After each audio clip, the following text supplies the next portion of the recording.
Hola amigos, buenas noches, un placer saludarlos y un gusto estar compartiendo una nueva edición de Entrevistas en el Taller. Hoy vamos a hablar del Código Electoral Provincial, que fue anunciada recientemente por el gobernador de la provincia, Nacho Torres. Y en relación a ese tema, por supuesto, hay muchas preguntas, muchas dudas, muchos interrogantes que queremos hacernos. Y por eso es que hemos invitado esta noche al doctor Enrique Kaltenmeyer, que es el secretario electoral del Juzgado Federal de Rawson. Doctor, bienvenido. Buenas noches, Esteban. Saludos para toda la audiencia. Gracias por la invitación. Bueno, siempre muy amable. Cada vez que requerimos de su presencia, lo tenemos. Bueno, ¿qué expectativas para la Secretaría Electoral del Juzgado Federal genera este paso que se va a dar de aquí en adelante, doctor? Bueno, surge de una iniciativa del doctor Hugo Sastre, el juez federal con competencia electoral en la provincia del Chubut, de aportar para lo que es el régimen institucional de la provincia un proyecto que por fin venga a cumplir la manda o el pedido de la misma Constitución de la provincia de que la legislatura sancione una ley electoral. Este proyecto, además, y la falta de código electoral que también genera siempre algún tipo de circunstancia en los procesos provinciales cuando no van en simultáneo con la nación.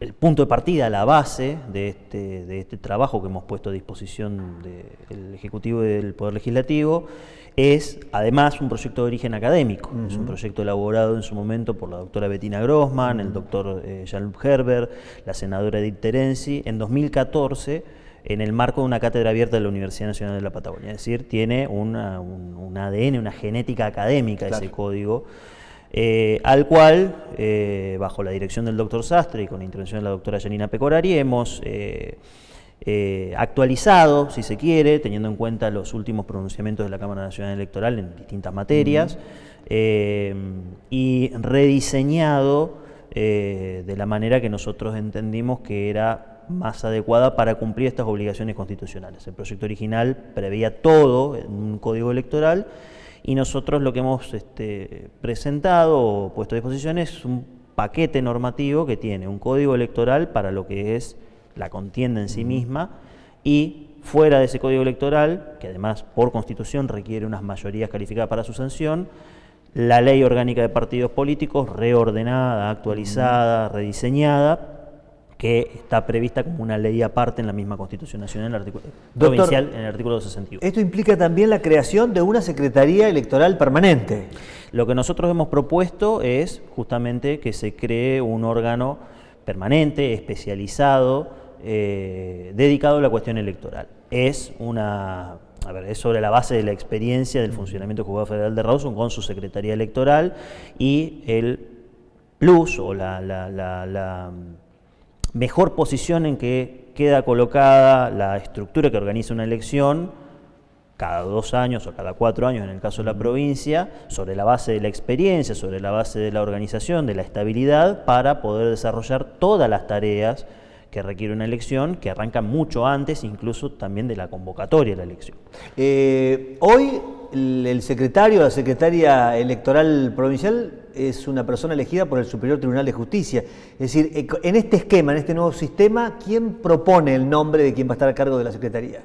Nosotros hemos diseñado un esquema para la Secretaría Electoral en donde el Poder Ejecutivo, con acuerdo del Poder Legislativo o de la legislatura, propone a una persona de acreditada idoneidad y de condiciones muy similares a altas magistraturas del Poder Judicial de la provincia para ocupar el cargo de la Secretaría Electoral Permanente del Juzgado Federal, del Tribunal Electoral Provincial. Doctor, ¿esto implica algún cambio en lo que tiene que ver, por ejemplo, con la obligatoriedad del voto? No, en cuanto a la obligatoriedad no, porque está previsto en ambas constituciones, y sobre todo está previsto, impuesto en la Constitución Nacional, así que sobre esa... Es decir, el voto va a seguir siendo obligatorio. Exactamente. Sí soluciona, o pretendemos solucionar, algunas cuestiones que tienen que ver con la desactualización de las multas, que en el año pasado, quizá también en alguna entrevista que hemos tenido, hemos hablado acerca de cómo los montos de la multa se volvieron irrisorios con los procesos inflacionarios en la Argentina. Lo que hemos previsto para ese tipo de sanciones de multas en el Código Electoral Provincial es que estén atados a la unidad arancelaria del Poder Judicial, al IUS, de manera tal que queda la previsión en el proyecto, y entenderán los legisladores si tienen que ajustar o no la proporcionalidad, de que las multas queden atadas a determinadas cantidades de IUS y luego eso se irá actualizando conforme lo disponga el Superior Tribunal, cómo funciona como unidad de medida o unidad arancelaria para un sinfín de trámites judiciales. ¿Se puede establecer a priori cuánto podría salir una multa? ¿Cuánto le costaría a quien no va a votar? Hay que ver en el supuesto concreto, si no recuerdo mal, porque son muchas multas que hemos establecido en las faltas electorales. Creo que la multa por la no emisión del voto era medio IUS, 0,5, así que estaríamos hablando ahora del último que tengo presente, la última determinación del superior del IUS, estaríamos hablando de alrededor de 10.000, 11.000 pesos. ¿Eso es actualmente es así? ¿O la idea es que no, la idea es así. La multa ese... actual es solo para elecciones nacionales, porque está prevista en el Código Electoral Nacional, expresamente para elecciones nacionales, y es de 50 a 500 pesos. Claro, quedó es la multa actual. Totalmente desfasado, irrisorio, ¿no? Y además, el Código la prevé para elecciones nacionales en el entendimiento que todas las provincias tienen un código electoral. Chubut es la única que no tiene una ley electoral propia. De manera tal que en el caso de Chubut esa multa podría ser cuestionada porque en realidad está prevista solo para las elecciones nacionales. Claro. ¿La boleta única de papel es como el corazón del proyecto, podríamos decir? En buena medida sí. Es lo que estructura desde el punto de vista administrativo u operativo de la elección el proceso electoral. ¿Por qué? Primero, no vamos a tener la cantidad de gasto público asociado a la impresión de boletas para cada agrupación, o en el caso de las elecciones primarias, para cada una de las listas de las agrupaciones. Hoy por hoy se garantiza a las agrupaciones la impresión de un padrón completo en boletas. O sea, ese es el monto que se les otorga. Imagínense, aquí en la provincia del Chubut se dio dinero suficiente para imprimir 475.000 boletas aproximadamente. Como mínimo, como piso. Las agrupaciones después con sus fondos pueden imprimir más todavía. Lo vimos muy claramente en las elecciones primarias del año pasado, en las categorías nacionales. Hay muchas agrupaciones que recibieron esos fondos y que no obtuvieron más de 1.000 votos, 2.000 votos. Un gasto totalmente innecesario. Es decir, habían recibido para imprimir 475.000 y de eso no se utilizó nada, es una fracción insignificante lo que se utilizó. No entramos a discutir si efectivamente las imprimieron o no, que eso es otra cuestión que está tramitando en el juzgado con competencia electoral de Capital Federal a cargo de la doctora Servini. Tuvimos un montón de rezago de esas boletas como residuos ya. Es muy difícil su reciclaje por las tintas, por la calidad de la impresión y demás, también tiene un impacto ambiental. Sí, claro. Y de esta manera la boleta única de papel, además de solucionar otras cuestiones, también soluciona lo operativo de la elección. La boleta va junto con la urna, un bloc hay 350 electores, para poner en números gruesos, 350 electores en esa mesa, van 350 boletas más algunas suplementarias, provistas por la Secretaría Electoral Permanente, autorizadas por el Tribunal Electoral Provincial. Son las que se utilizan, el presidente de la mesa las tiene en su poder, se la entrega a cada elector firmada, vienen con algunas indicaciones para el pliegue, para que el voto sea secreto naturalmente, y la persona al espacio que funcione como cuarto oscuro va y selecciona los candidatos o las candidatas de su preferencia. No hay posibilidad de que haya un pasamano de boletas, la entrega de un sobre, esas picardías incluso delitos electorales que se cometen en la elección a veces, el robo de boletas en el cuarto oscuro, el daño de boletas en el cuarto oscuro, las peleas por el orden de las boletas en las mesas, la intimidación, podríamos decirlo así, que por ahí a muchas personas cuando van como electores les genera tener 50 boletas dispersas en el aula de la escuela. Bueno, todo eso se acaba, se va a un esquema donde es un solo documento donde la persona con una virome indica en la casilla correspondiente a quién vota. ¿La virome también se le entrega allí? Sí, eso va a estar como material electoral como para que pueda plasmar esa decisión en el documento. Doctor, yo sé que faltan definir algunas cuestiones porque además estamos en una etapa de debate del proyecto, como para hacer algún agregado al trabajo base que ya han realizado. ¿Se puede ya establecer cuál va a ser el tamaño de la boleta? Bueno, en el proyecto el tamaño lo dejamos sujeto a reglamentación de lo que vaya a hacer la Secretaría Electoral Permanente. Eso depende de la cantidad de categorías que se vayan a elegir en cada una de las circunscripciones, porque Chubut tiene también esta elección periódica de representante del Consejo de la Magistratura, es decir, esa es una categoría más que se agrega en algunas circunscripciones nada más. Así que depende en términos concretos, finos, de la reglamentación que se dicte. Yo he traído acá porque también hay un debate o una diferencia. Los dos grandes modelos de boleta única que están en pugna hoy por hoy en Argentina. En pugna digo porque son los que tienen tratamiento estado parlamentario en el Congreso de la Nación. Uno es el modelo santafesino, en el cual tenemos todas las categorías, todas las candidaturas de una misma categoría, por boleta. Ajá. Ahí dependerá el tamaño de cuántas listas se presenten para determinada candidatura. Vamos a poner el ejemplo de la provincia de Chubut. En una elección habitual cada 4 años habría, en el modelo santafesino, una boleta para los candidatos o candidatas a gobernador, otra distinta, de otro color y que va a otra urna diferente para los candidatos a diputados provinciales, otra diferente para las intendencias, otra diferente para concejales y eventualmente otra diferente para representantes del Consejo de la Magistratura. Bien. Pero el tamaño es más o menos ese que usted está mostrando ahí. Podría ser una 3, el tamaño en esta imagen que imprimí es por ahí el más preciso en cuanto a dimensiones de las casillas para indicar la selección de la lista. Yo sugiero, doctor, un poquito más grande, le digo. Si no, van a tener que dar un par de lentes también para... No, también está, la idea es que vaya una previsión normativa de por tamaños mínimos de letra, como tienen las boletas actuales. Claro. Las boletas partidarias tienen la indicación de mínimos de altura de la letra para las candidaturas, para la categoría, para la elección. El modelo por el que hemos optado nosotros, este modelo de la boleta santafesina es el modelo del proyecto original de 2014. Nosotros hemos optado por el modelo cordobés. El modelo cordobés, que es el que está en tratamiento en el Senado de la Nación, ese es uno de los motivos, el hecho de que Chubut tenga el mismo modelo que puede llegar a tener el país. Es una boleta que seguramente va a tener que ser más grande. Sí, yo estoy mirándolo, doctor, y la dificultad de poder verlo, eso es muy chiquita. Esto es una hoja oficio, probablemente estemos hablando de una hoja A3, una más grande. Donde en el mismo documento están todas las categorías, separadas por columna. Córdoba tiene la posibilidad de votar lista completa para cada una de las listas. Esto nosotros lo hemos suprimido, es decir, que se vote precisamente y a conciencia cada una de las candidaturas.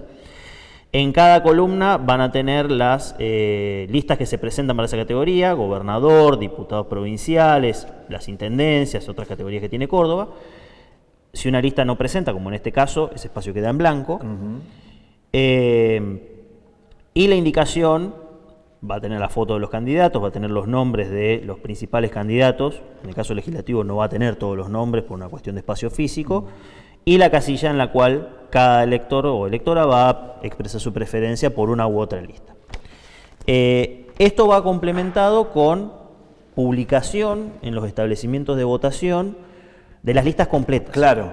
Pero ya como documento electoral, es decir, no como una cuestión de proselitismo. Porque ahí tengo una pregunta, no sé si es un cuestionamiento, en todo caso una inquietud que le puedo plantear. Muchas veces la gente vota cuando tiene una lista de diputados de acuerdo a la opinión que tenga sobre determinado diputado. Viste que suele ocurrir, Enrique, que alguien dice, no, yo esta lista de diputados no la voto porque está esta persona. Yo ni loco lo voto. Entonces no vota esa lista de diputados. Ahora, si en la boleta no está el nombre de todos los diputados, ¿no se le cuarta la posibilidad de conocer todo el menú de opciones que ofrece esa lista? La posibilidad no.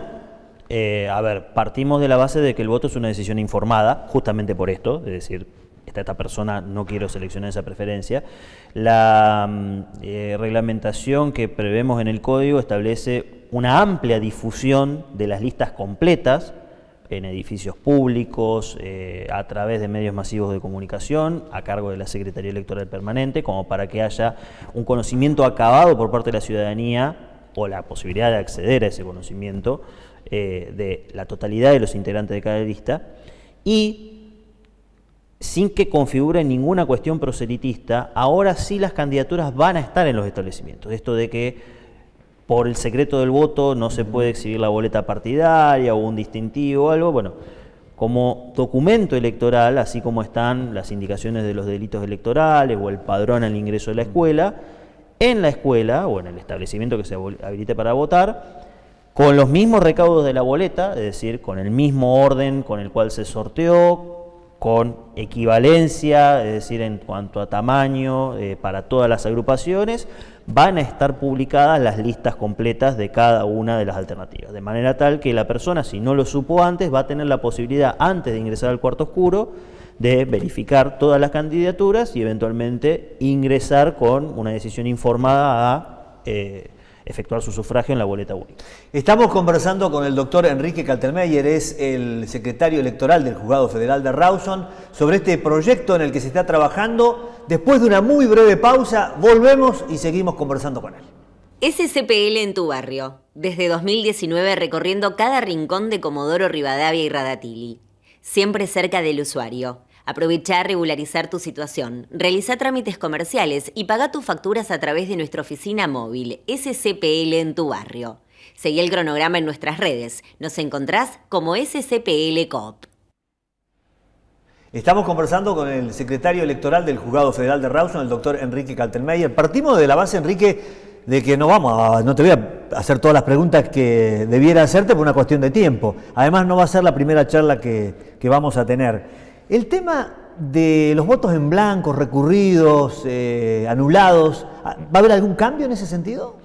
En líneas generales no debería haber ningún cambio, porque la forma de computarlos esencialmente va a seguir siendo la misma. El voto en blanco no va a ser un sobre vacío, sino que va a ser una boleta única sin ninguna casilla tildada, o al menos sin casillas tildadas en esa categoría, como ocurre actualmente, que si uno corta la boleta y solo pone uno de los cuerpos de la boleta, el resto de las categorías quedan en blanco. El voto nulo, obviamente al no haber un sobre, hay algunos supuestos diferentes como objetos extraños y demás que va a ser más difícil que estén. Quizá pueden llegar a hacerlo algún elector que quiera anular el voto colocándolo en la boleta plegada. Algunos lo anulan rompiendo la boleta.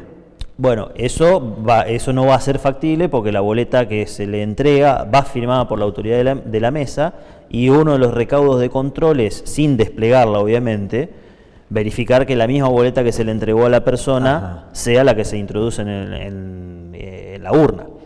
También para evitar el pase clandestino de una boleta a otro elector. Es decir, se verifica que los fiscales y las autoridades de mesa van a verificar qué boleta se le entrega a la persona. Esa boleta al momento de la entrega está firmada por la autoridad de la mesa, y se verifica que cuando sale del cuarto oscuro esa misma boleta sea la que va a introducir en la urna. Estoy planteando situaciones con las que uno se encuentra porque hemos cubierto tantas veces las elecciones, y a veces hemos charlado con algunos electores que a propósito rompen porque quieren expresar de alguna manera su enojo, su disconformidad. La solución que aporta la boleta única de papel es que hay un montón de estas circunstancias que no son viables. Ya no son viables con la existencia de la boleta única como documento electoral, ya no con una boleta partidaria. También, por ejemplo, esto de, que lo vimos en las elecciones primarias, romperle determinada parte a la boleta para anular el voto y que la gente inadvertidamente la utilice para votar, que ha pasado en algunas elecciones. Algún elector en el cuarto oscuro introduce algunas boletas que estaban oficializadas para las elecciones primarias, y la ciudadanía por ahí las usaba inadvertidamente en las generales. Bueno, con la boleta única de papel, que va a llegar como documento electoral sin intervención nada más que de la Secretaría Electoral Permanente y de la autoridad de la mesa, eso es inviable. Es decir, doctor, ¿cómo es el tema de los observadores electorales?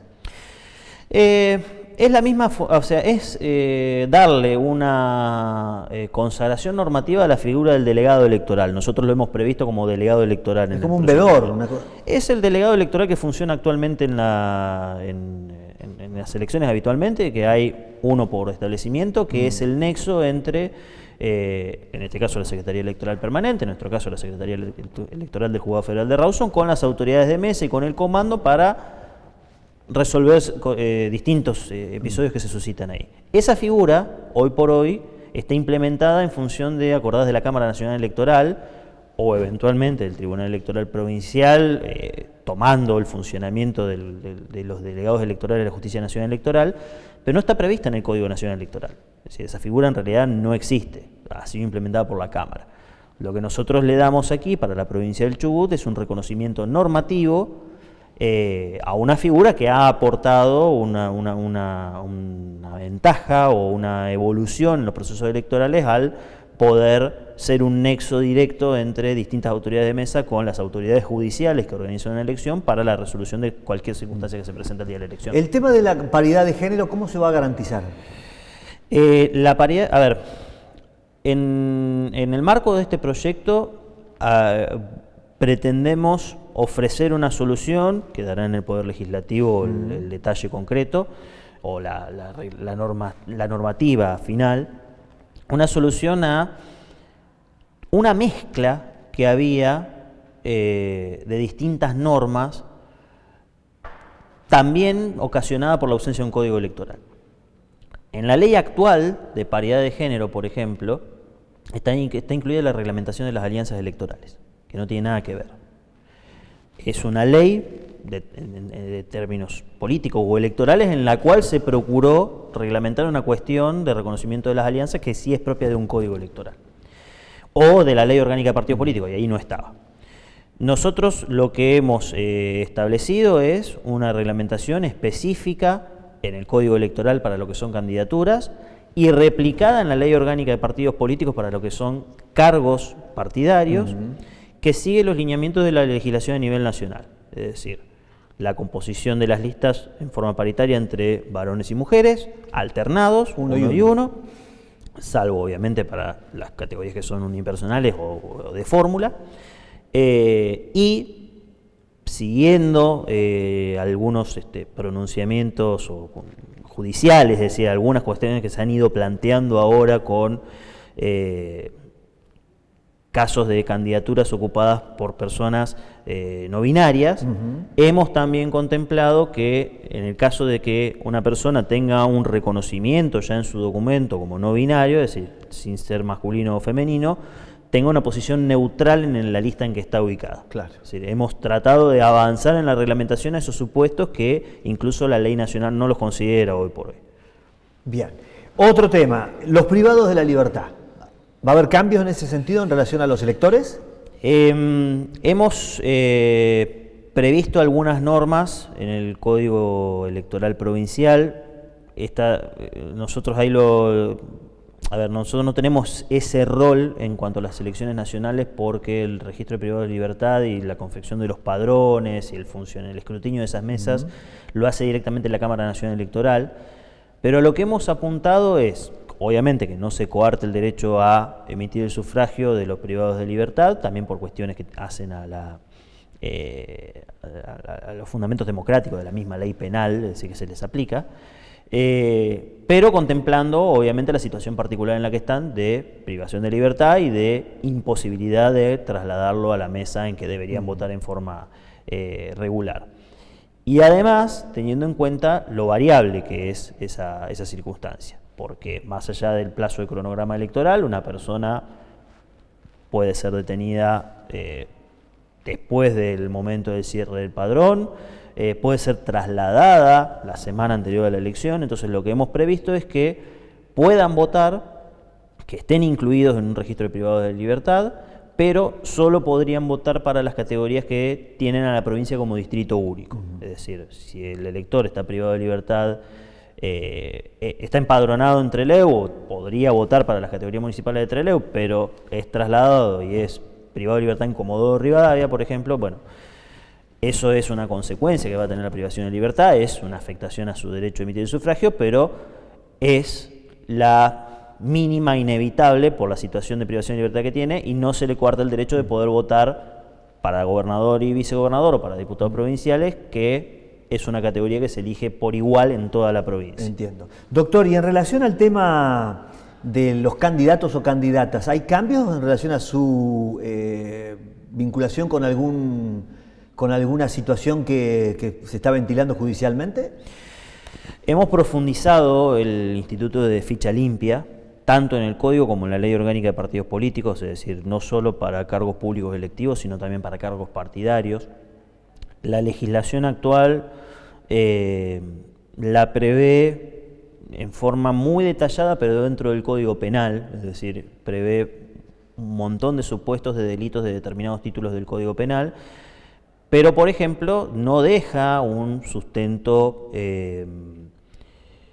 concreto, expreso, para una condena, por ejemplo, por la ley de estupefacientes, de la 23737, o por el Código Aduanero en un caso de contrabando. Y a lo que nosotros hemos apuntado es, además de previsiones que hay, incluso con fundamento constitucional para crímenes de lesa humanidad, hemos apuntado a que quede inhabilitado para presentarse a cualquier candidatura, sea de cargo público electivo o de cargo partidario, cualquier persona condenada por delito doloso previsto en el Código Penal o en las leyes especiales. Es decir, delitos que están previstos, por ejemplo, fuera del Código, en leyes especiales como narcotráfico, como contrabando. Y ampliamos algunos supuestos, también mínimos, del Código Penal que tienen figuras culposas, pero que tienen que ver con delitos contra la administración pública. Bien. ¿Violencia de género? Bueno, la violencia de género es un contexto que tienen muchos de los delitos dolosos, es decir, claro, ya quedaría incluido dentro de la condena por un delito doloso, o eventualmente con dolo eventual. Eso ahí ya depende de la cuestión, de la precisión judicial concreta de la condena. ¿Y la inhabilitación está vinculada a la condena firme o a un procesamiento ya? No. Hay un balance que hay que realizar, que es necesario en términos constitucionales, entre el estado de inocencia de cualquier persona y el pronunciamiento judicial. El estándar que hemos propuesto en el proyecto es el estándar convencional que habitualmente se utiliza en los tribunales, es de que al menos la sentencia esté confirmada en segunda instancia, es decir, lo que se llama doble conforme, es decir, que haya un ataque o una disminución del estado de inocencia, de la presunción de inocencia de la persona, con dos sentencias coincidentes de dos tribunales distintos, confirmando, o sea, condenando y confirmando esa condena. Sí, ese es el estándar que se utiliza en un montón de cuestiones procesales, desde la ejecución de la pena, y que entendemos que es el estándar, por pronunciamiento de la Corte Interamericana también, constitucional en el cual nos tenemos que manejar para poder aplicarlo como inhabilitación. Dos últimas preguntas, doctor. En primer lugar, ¿cuándo creen ustedes que se va a aplicar este nuevo sistema? ¿Qué metas qué objetivos se han puesto? A ver, nosotros lo hemos puesto a disposición del Ejecutivo y del Poder Legislativo. Ahí dependerá de las dinámicas parlamentarias en cuanto a su sanción. El código, como se aplica a elecciones provinciales, eventualmente tendría su primera aplicación posiblemente para las circunscripciones que elijan representante popular del Consejo de la Magistratura en el año próximo, pero seguramente, o por lo menos su aplicación plena, sería recién en las elecciones provinciales del año 2027. Claro.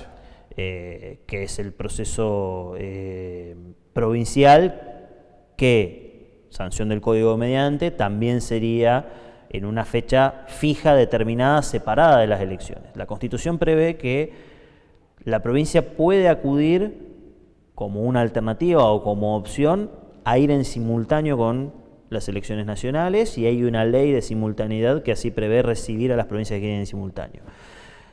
Una de las ideas o una de las bases del código que hemos presentado, del proyecto que hemos presentado, es que la provincia tenga finalmente también una fecha fija de elección, como está prevista en las elecciones primarias nacionales o en las elecciones generales, agosto u octubre, segundo domingo de agosto, cuarto domingo de octubre, eso ya está predeterminado. No hay, sin modificación legislativa, posibilidad de que se especule con las fechas. Ayuda también en la cuestión operativa. Nosotros, fíjese, le doy un ejemplo. Ahora, en feria judicial y en los primeros de agosto, ya estamos empezando la organización de las elecciones del año que viene, claro, como Justicia Nacional Electoral, porque sabemos que van a ser el segundo domingo de agosto y el cuarto domingo de octubre, y hay que preparar todos los pasos necesarios previos. En el proyecto hemos establecido que las elecciones sean en septiembre, no sin elecciones primarias. Es decir, elecciones generales, las agrupaciones resolverán la selección de candidatos en forma interna y hay una fecha fija en septiembre. Tiene como parámetros la existencia ya de un padrón, sea por nacional, que la Constitución dice que la provincia tiene que acudir al padrón nacional, sea porque es el que se generó para las elecciones primarias, o si eventualmente no estuvieran las elecciones primarias a nivel federal, porque ya está generado el de octubre para las elecciones generales, es decir, eso redunda en un beneficio para la provincia estar enclavado en ese proceso electoral nacional, con una fecha fija, determinada, propia, es decir, desvinculada de la elección nacional, pero no sujeta a especulaciones. Eventualmente podrá ir en simultáneo, que la Constitución la autoriza, o en esa fecha determinada, y en una fecha más benévola también, si se quiere, de la cuestión climática, que en realidad es una cuestión muy importante para la provincia del Chubut. Es decir, una elección en julio, en pleno invierno, como la que tuvimos el año pasado, tiene sus riesgos, tiene sus complicaciones, como lo vimos en el caso de Comodoro Rivadavia puntualmente, que bueno, obviamente en una época del año un poco más benévola, no está tan expuesta a esas situaciones, sobre todo la ciudadanía. Y la última, doctor, en esta etapa de debate que se abre, ¿qué expectativas tienen y qué aportes se pueden hacer? Porque he escuchado por allí algunos que sostienen que ya está todo resuelto, si ya está todo cocinado el proyecto, si ¿qué aportes se pueden hacer? ¿Dónde cree usted que están esas cuestiones, esas cosas que se pueden puntualizar, que le pueden agregar más calidad todavía al proyecto en el que se ha trabajado? Bueno, todo lo que tenga que ver con transparencia del proceso electoral, que pueda no quedar claro o que pueda generar alguna interpretación diferente en el debate parlamentario que exista y en los aportes que haya de académicos, o sea, de la convocatoria amplia, del debate público amplio que haga la legislatura, debería ser considerado, porque sin duda lo que apuntamos es a dar mayor calidad institucional, mayor transparencia y la base del sistema, mayor legitimidad a los resultados electorales. Que no estoy diciendo que no lo tengan, porque en general hemos visto que algunas cuestiones que se cuestionan en las elecciones después no tienen un cuestionamiento formal o serio, pero lo cierto es que nuestro sistema funciona sobre la base de que lo que cada una de las personas puso dentro de la urna es lo que vale. Ese resultado no se cuestiona y a partir de ahí se juzga la acción política de cualquier persona que ocupe un cargo público electivo. Todo lo que contribuya a fortalecer esa transparencia, a fortalecer que las reglas del juego no puedan ser cuestionadas o no puedan ser sospechosas, a asegurar la igualdad para todas las personas al momento de emitir el sufragio y para todas las agrupaciones al momento de plantear su propuesta a la ciudadanía, todo eso sin duda tiene que tener una recepción y eventualmente ser considerado al momento de la sanción del proyecto. Tómeme la sugerencia del tamaño de la boleta, doctor. Que sea lo más grande que se pueda sin que sea un escándalo, porque tampoco vamos a aparecer con una sábana. Tal cual. Pero me parece que son pequeños detalles, ¿no? Que la gente pueda ver bien los candidatos, los nombres, que esas cosas no se pierdan, ¿no? Y es que son principios que también se tienen en cuenta, o sea, desde el punto de vista de accesibilidad electoral, tampoco puede ser una boleta que tenga una tipografía ínfima que impida a personas mayores o con alguna deficiencia visual poder saber concretamente qué es lo que están eligiendo. Y ya le habla a una persona mayor, así que empezamos a tener algunos problemas. Doctor, muchas gracias por la visita, siempre un gusto escucharlo. No va a ser la primera vez que charlemos de este tema, nos va a tener que ayudar bastante, ¿no? Como para poder después difundir apropiadamente la información, ¿no? No hay problema, a disposición. Gracias por la invitación. El doctor Enrique Kaltenmeyer estuvo con nosotros, es el secretario electoral del Juzgado Federal de Rawson. Muchas gracias, ha sido una nueva edición de Entrevistas en el Taller. Volvemos la próxima semana.